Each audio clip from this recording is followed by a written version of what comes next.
আসসালামু আলাইকুম। এই দেখেন আমরা আসছি এই যে চণ্ডীপুর, এই যে চণ্ডীপুর যাচ্ছি গ্যারেজ বাজারের থেকে একটু ভিতরে সব ঘের।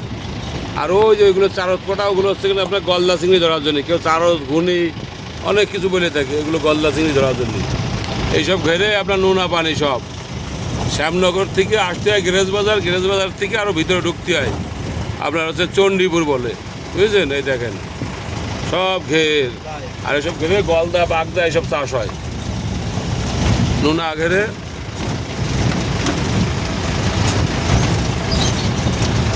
আর এর সাথে আপনার নোনা ট্যাংরা যদি দেন, বেনামির সাথে দেওয়া যাবে, আপনার সব কিছুর সাথে আপনার চাষ করা যাবে এই নোনা ট্যাংরাগুলো। যে কোনো মাছের সাথে কালচার করবে না, কালচারের সঙ্গেও দেওয়া যাবে, বেনামির সঙ্গে দেওয়া যাবে, আপনার ইয়ের সাথেও দেওয়া যাবে, গলদা বাগদা এদের সাথেও দেওয়া যাবে, আপনার কোনো সমস্যা নেই। আর এটা একটা লাভজনক ব্যবসা। আমরা এই যে যাচ্ছি গাড়িতে, দেখছেন এদের মাছ নিয়ে যাচ্ছি।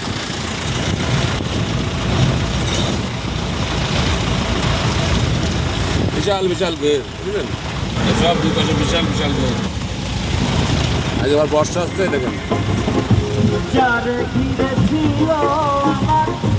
সকল সর্বনাশা কিভাবে শেখে